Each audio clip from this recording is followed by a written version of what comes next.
Be back. Rabbi Levitt, Gemora.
I have a great show for you today. I'm going to be talking about the United States, the transition that we're going through, the calamity and anxiety that people might be feeling. Also, what's going on with President Trump and the perspective of my guest. Today, I have Dr. Alan, with me Yes. to answer some mute questions. yourself, please. Thank you so Wait a much minute. for joining me today. Hold on. I am absolutely delighted to be. Yes. Thank you. What's up? Oh, I shut it off. That's what you wanted, right? Okay.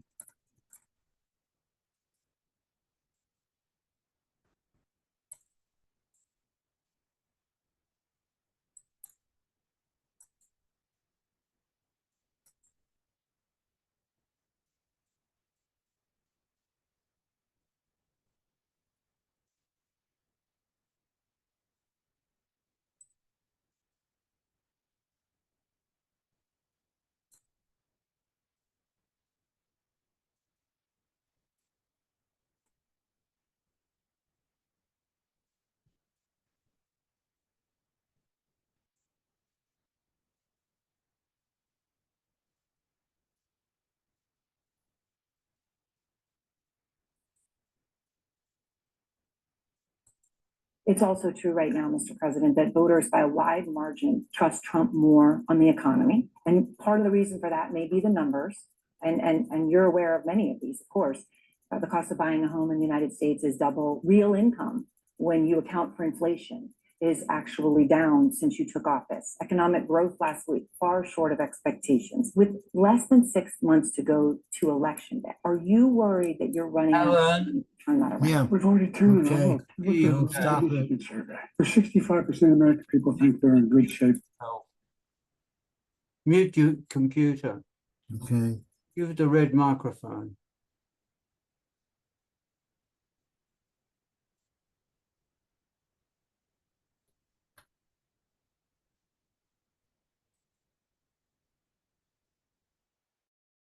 Where the mute button is, where the unmute one is. The same button. I'm looking for it right now.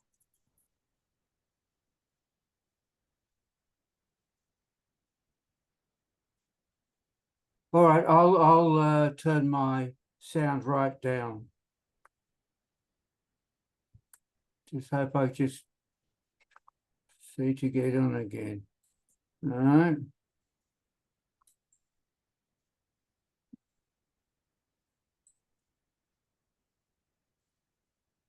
Okay, I'm off. I've turned my microphone off. My loudspeaker off.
Lou, did you get my thing? I sent it twice.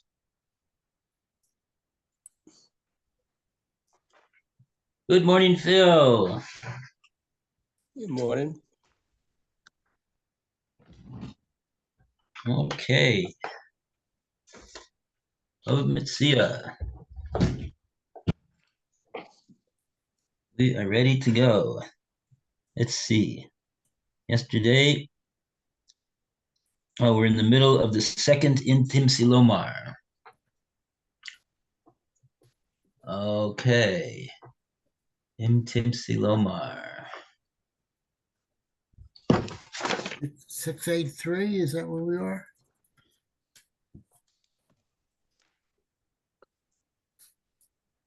Six A, yes. 3. That's all. We're towards the end of the Amud. Just a minute, I'll tell you. Oops, I can't open this now. Yeah, 684, I think. 684, okay. Or 4, we'll see. What? Let's go from the beginning of the second Intim Silomar. The beginning of the second Intim Silomar is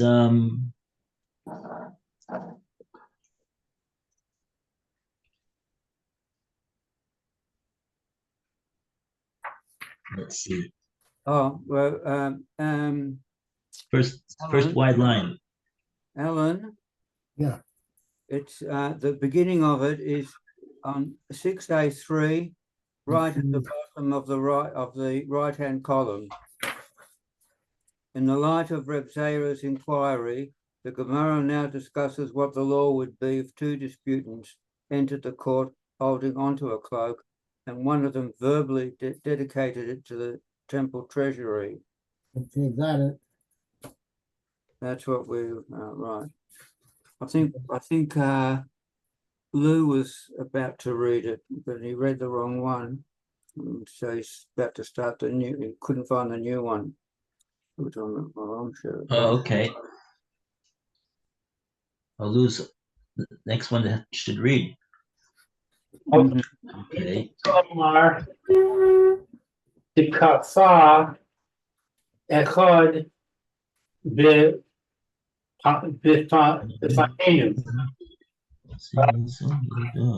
One, you can say,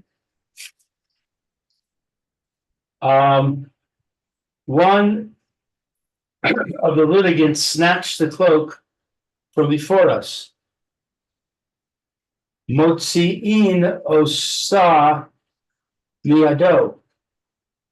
And we remove it from his possession. Hakedisha ena mikudeshes. The consecration is not a consecration. Okay, so we're talking about a case where two people came into Besdin initially with both of them holding on to the talus. And if one of the two in front of the Besdin grabbed the talus away from the other one, so the din is, according to this Imtim Silomar, that we would take that doesn't work like that. It doesn't count. In other words, we would restore it to the status quo. We would take it away from the one that grabbed it, and then I guess Rashi's going to tell us what we're going to do in that case. We're going to read that Rashi that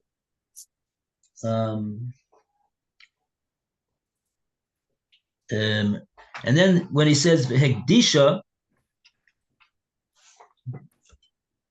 we're talking about at what point was this person makdish we're talking about being makdish, dedicating the talus to hektish. At what point did he do that?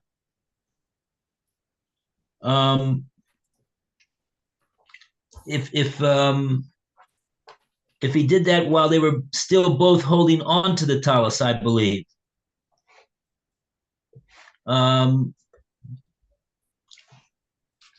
We would say that the hektish is ineffective. Einu mikudeshes.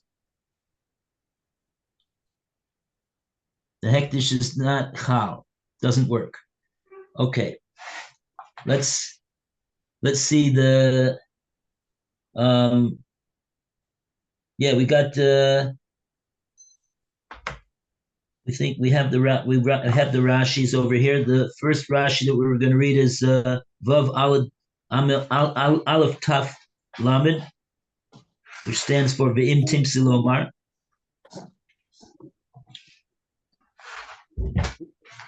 Tim Solomon, if you would say, to say Altano. In our question, we've showed to make a simple explanation of it. The motzin of Tom Meyadom, that if you took it out of his hand, the Yichloko, and then they divide it. Yeah, so Rashi adds on to the Imtim Salomar, the one that grabbed it, we take it away from him, and then what do we do, says Rashi? V'yachloku, and then we'll divide it between them, so that the grabbing that the one did away from the other one was to no avail. In other words, they came in both holding, and grabbing away is to no avail. It doesn't prove anything. We return it to the status quo, and then we say yachloku, and accordingly, if he would be makdish, the hektish would be invalid. Oh, did we see that Rashi? Eino mikudeshes, hektisha. Eino mikudeshes. Well, first it says hektisha. It means it's consecrated below tekafa without grabbing it. Oh, so basically, the difference of when we use the word consecrating, what we're really meaning is without grabbing it, he just says it's mine. It isn't the same as grabbing it. But then he says Eino Mikadesh, it's not consecrated. He can't just say it's mine. The low Alim Hakadesh, it doesn't go up to his declaration of consecration of it, made kafir for him attacking from his attack. Olim means strong. So we're saying that the low olim hektisha bitokfa, the act of making it hektish is no stronger as grabbing it. You can't than just grabbing it. Just like grabbing doesn't help, so the making it hektish is not going to help at all, and it's not going to be of any avail. It's not going to be hektish. Yeah. Okay. So that's what. Oh, okay. So that was actually the first Imtim Salomar. Okay. We got up that so we got the second Imtim Salomar now also.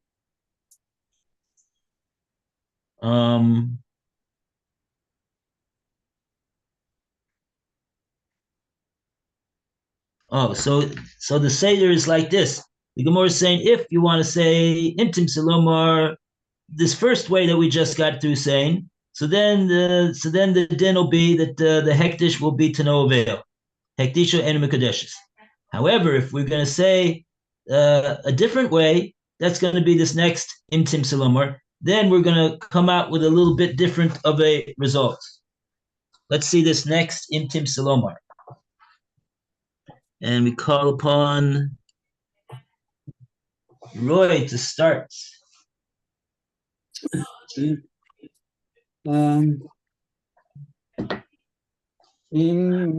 Timsa Loma Takapa Echad Fanenu. Assuming that one of the litigants snatched the cloak for us, the other party was silent at first and then protested. The law is Metzia miado, that we remove it from his possession. Hakadisha ana mikudeshes. If one of the litigants consecrated it, it is certainly not consecrated. Okay, that's what we just got through reading. Now we're going to go to the second one. Oh, sorry. Im timetsa lo ma akafo echod beponenu.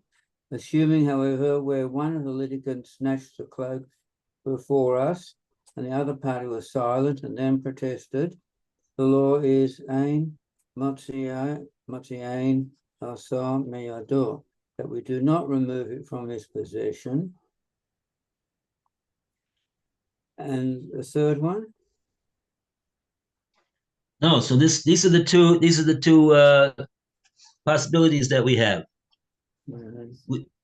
If the first possibility was if we would say that the grabbing away doesn't get anything, we return it to the status quo. We take it out from the one that grabbed it, and then we say Yachloku, said Rashi. In that event, if that would be what we would say about that as an answer to Reb Zera's question, so then the din of if instead of grabbing it, he would dedicate it to hektish, that the hektish wouldn't work. Now we're saying, but on the other hand, if we would say in Tim Silomar that when one grabs it away from the other in front of the Bezdin, if they were both holding on before, if we would say that the din is ein motzin osomiyodo, that we do not take it away from the one that grabbed it, he's now holding it, and we, I guess, are taking on, according to this this tzad, that he's the we figure that he's the owner. We're not going to take it away from him. If so now we have a question in regard to what would be if he would try to dedicate the talus, if even before he grabbed it away.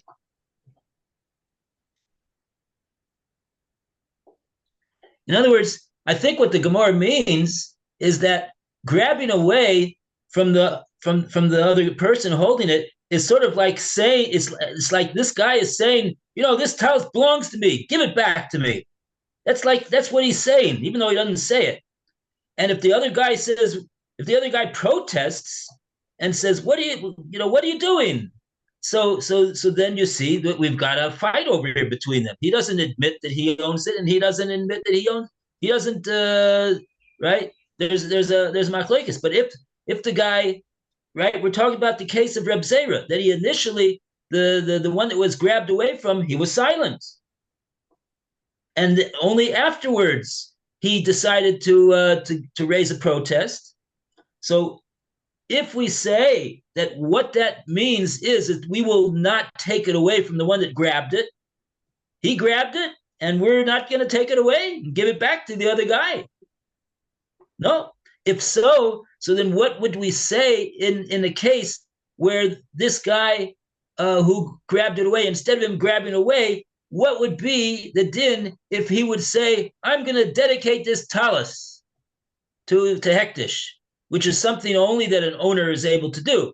If you don't own the talus, if you don't own the object, you can't make the item hektish. You can't dedicate somebody else's property. You can only dedicate your own property. So it's sort of like an exercise of ownership of the item, and so like this, let's see what the Gemora says. Will the hektish be effective, or will the hektish be equally ineffective in this case as well? We're talking about the second Imtim Salomer. We didn't see what the Gemora says about the second Imtim Salomer. Said if we'll say that the din would be that we would not take it away from the one who grabbed it, so then what would be the din if the guy, instead of grabbing it, he declared it hektish, to make it dedicated to the hektish? What's the din? Let's read this part of the second Imtim Salomar. The words start from hekdisha. It's the middle, the third wide line. First word in the line is takfa. Do I read it or pass it on? Yeah, let's go, we'll pass it on to Alan. We'll get everybody involved here.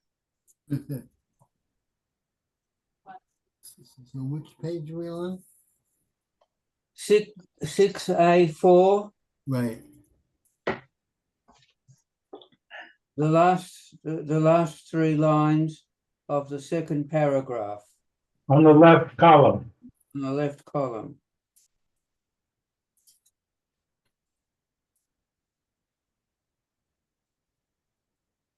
No, the last three lines. One's declaration.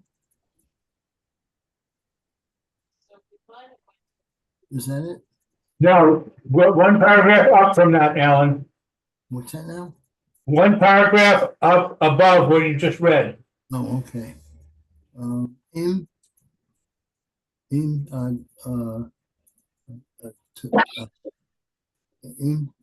Metzia, Lomer, to for Echad, Sanor. One of them snatched the cloth before us, and the other party was silent and then protested. The law is Ein Motzi Ein Osor Amidor, so that we do not remove it from his possession. Heat the shore below to qualify Mahu. If one of the litigants consecrated it without snatching it, what is the law? Does the consecration take effect? The Gemora explains the two sides of this question. Kedor ba'amam more, perhaps we say, since the master has taught that in more so we would do bima si waso yot domain. Consecrating an object to the holy domain is as effective a transaction as one handing it over to a private person.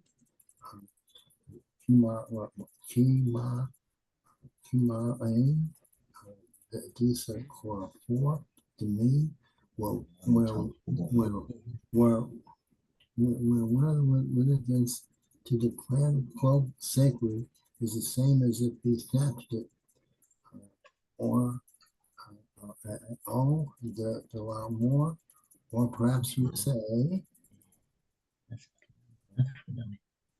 she tore more low to quote 4.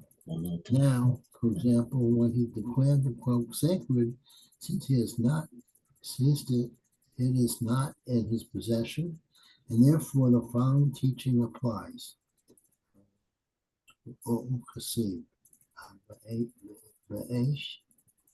Ki es so it is written, if a man consecrates his house to be holy, etc. With regard to consecration, the Torah specifically mentions the person to teach ma be so, abira show so, that just as his house is in his possession, Akol abira shu so too anything that is to be consecrated must be in his possession. Okay, the law should so to the exclusion of the case such as this one, where the object to be consecrated, the cloak, is not in his possession. Okay. Okay, we said a mouthful over here. Yep. Let's try to figure this out over here. This is a bit complicated, and we'll see how we can do with this. I'm going to go backwards first. Let's take a look over here at the second side of the equation over here. The Gemora is posing a question over here. What's going to be the din if the guy, instead of without the grabbing it away, he's gonna declare the talus that he's holding on to together with the other guy, hektish? Is it going to be effective? And what does it mean? Is it going to be effective? Is the hektish going to be chal? Is the hektish going to be? It's going to be hektish. So the issue is like this. We see that if the guy would grab it from the other one, we wouldn't take it away from him. Meaning we would say, let him. We're not going to take it away from him. Who says that it doesn't belong to him? We can't take it away from him. Who says it does not belong to him? Maybe that's the one. He grabbed it away and he didn't say anything right away. So we say that it belongs to him. We're not going to take it away. That's the second imtim salomar. There was two imtim salomars. The first one said we would take it away from him. But we're going now according to the second imtim salomar. According to the first imtim salomar, that we take it away from him. So too, if he would declare it hektish, we would say that would also not. It wouldn't be hektish. Clearly, would not be a hektish. And Rashi explained this because doing the hektish is not any stronger of a show of ownership than grabbing it away. And just like grabbing it away didn't avail him of the talus, so too hektish will not avail him of the talus, because that's the rule of hektish. That's what we're going to say over here in this pasuk. Ishki yaktish is beso. In order for something to be effective as a hektish, in order for the hektish to be effective, you got to own it. You got to own it. And so it sort of like works together. At the time that he's makdish it, he's showing that he's the owner. The other guy, I guess, didn't raise any protest to him being makdish it. Like to say, what are you doing? You're being makdish my talus. What are you doing that for? It's mine. So maybe it's tantamount to him grabbing it away from the guy. It's an expression of ownership, and like that, it gives him the wherewithal to be able to be makdish it as though it is his. That's why he was makdish it, and that's why the other guy didn't initially protest. Okay, that's really the first side. The second side is when the Gemora says, "Oh, Dilma," says, "Look, hashta mia halotokfa." We're talking about he didn't grab it. We're saying he was makdish it without grabbing it. So the Gemora is clear that if he would, according to this imtim salomar, that says that if he grabs it, we're not going to take it away from him. His grabbing was effective. So if he would have grabbed it and then he makdish it, for sure, according to what the Gemara is saying here now in this side, that hektish would be effective. But what we're asking over here in the Gemara is if he, without having grabbed it, they're still both of them holding on to it. He didn't grab it away from him yet. And at that point, he's declaring it hektish. So this second side is saying, hashta miha halo tokfa. Right now, he didn't grab it away. So, and the pasuk says, ishki yaktish espesoi kodesh lashem. So that pasuk is telling us, ma beso berishuso af kol berishuso. How do you make something hektish? it's like the pasuk is using as an example. What does a person make hektish? His house. Why? What's the idea of making his house a hektish? Because that's something that a person owns. Hopefully he owns it and the bank doesn't own it, but that's another story. We're not going to get into that. But let's say he owns it outright. He paid off his mortgage. It's totally his. And now he wants to make it hektish. So, that's what the pasuk is talking about. That is the classic case of hektish. Ish ki yaktish es beso kodesh lashem. But something that a person doesn't own, the hektish is invalid. So the Gemora is saying that it's true that if he would have grabbed it, he would have been able to be makdish it, according to Sad. But now that he has not grabbed it, so he hasn't displayed that ownership over it, he doesn't have it in his possession. We don't see that he's the owner. And now he's saying that that should be hektish. It's not going to work. It's not going to work. You need to own the thing in order for the hektish to work. So this is the second side. So that's the second side. But the first side was saying, Kaven do Amar Ma. Okay, so I explained the second side first. Now I'm going to explain the first side. The first side is saying that the hektish would be effective. Why would it be effective? So the Gemora says, because we have a statement, Amar Mar, Amirasa legavoa. If someone makes an amira, meaning he makes a statement of this should be hektish, legavoa. Legavoa is to Hashem, is to hektish. That's what hektish means. You're really dedicating it to Hashem. And so that what that means is that the treasurer of the Beis Hamikdash, he's going to come and take your consecration and bring it to the Beis Hamikdash and store it where they store things that are dedicated to hektish. Okay. So amiraso legvoa, a statement of to gavoa, meaning to make something hektish. What do we compare it to? We compare it to misiraso, a physical handing over of something to a hediot.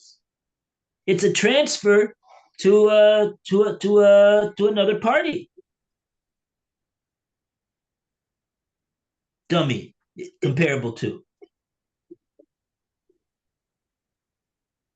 Oh, so if so, command the talk for dummy. So that would mean for us that declaring it hektish would have the same force and effect as if he would grab it. And according to that, we would say that even if he does not actually grab it, all he does is declare it hektish. So that would be tantamount to grabbing it. And according to this Intim Salomar, we're saying that if he would have actually grabbed it, then we would not take it away from him, because we would let him have it, because we say that we're not gonna. He's the one that owns it.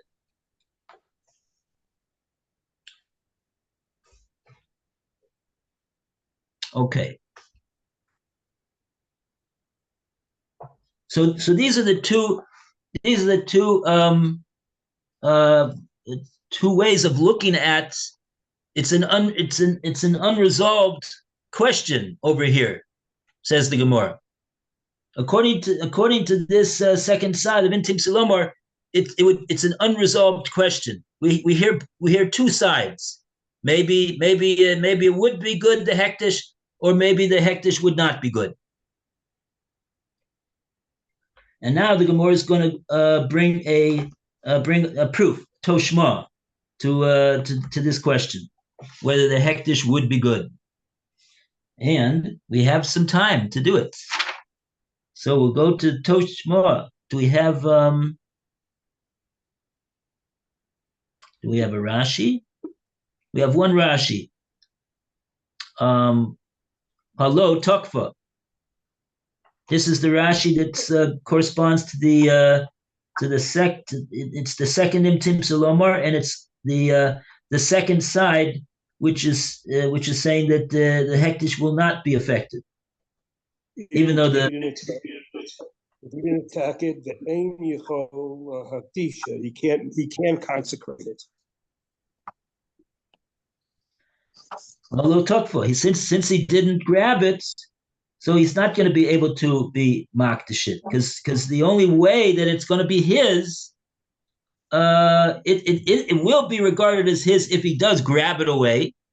But as long as he has not grabbed it away, he hasn't shown us.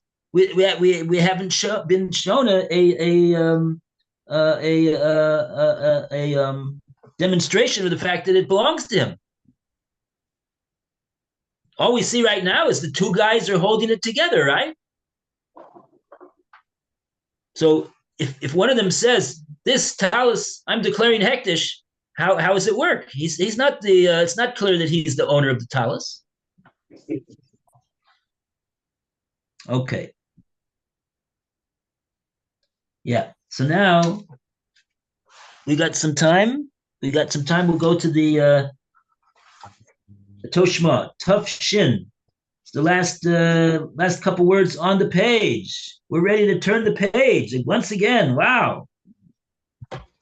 We're turning pages over here like wild. Let's go to who's ready to read? Roy, you want to read? Okay. Toshima, come and hear the following through. Vahahi, there was this Mitucha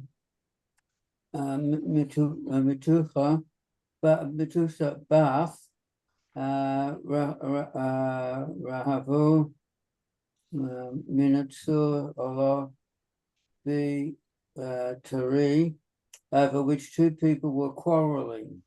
Omar Dido, who this one said, "It is mine." Vahai Omar Dido, who, and the other one said, "It is mine." Come had achad, come chad minayehu kadosha. One of them arose and consecrated it. The Rishem Mina Rav Hanania, Rav Oshaya, Uvaleu Rabbanan, Rav Hanania, Rav Oshaya, and all the other Rabbanim refrained from washing themselves in it, out of concern it might be consecrated. But Omar lay Rav Oshaya, the Rabbah, and Rav Oshaya said to Rabbah, Kama the Rav Sista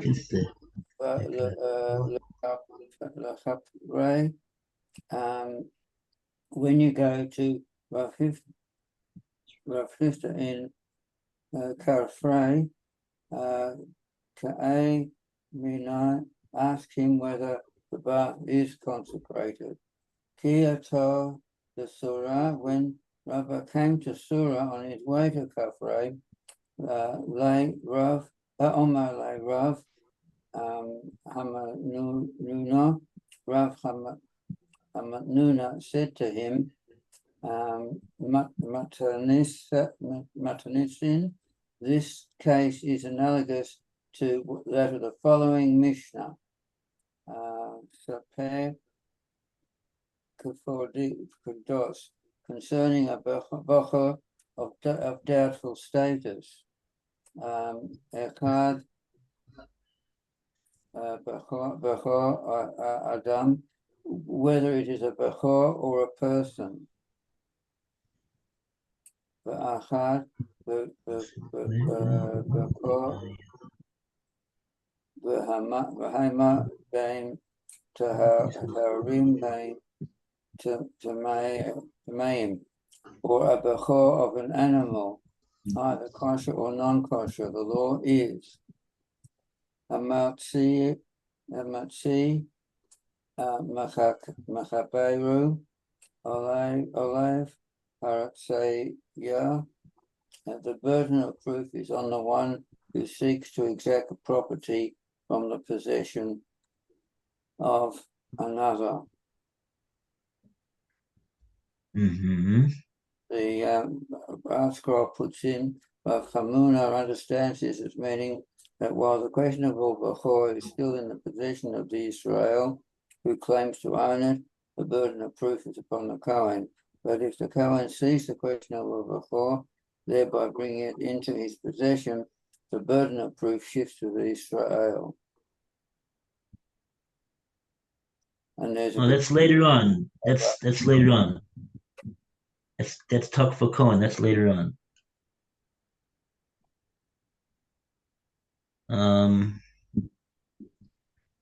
Okay. something we should go into tomorrow. Yeah. Okay. Okay. Wow. We're getting up to this famous sugi of talk for Cohen. Everybody have a great day, and Phil, have a great Shabbos. Shabbat shalom. Lou, Yes, Lou, you there? I'm here. I sent it to you twice. I usually got it from you, the article. I did get it. I went stargazing last night. I didn't get home till 4 a.m. So I did get it. I just haven't had a chance to process it yet. Okay, that was the second one. The first one sent earlier in the week. I sent it twice because I usually answer when I know you've received it. Okay, take care. Shabbat shalom. Thank you very much, Phil. Appreciate your sending them always on time. Okay, take care. Shabbat shalom. Okay, we'll see you at 4. Shabbat shalom. Okay, 4 o'clock, Alan. Shabbat shalom, Rabbi. Good night, everyone. Thank you, Rabbi Levitt. Bye-bye, everybody. Okay. Okay.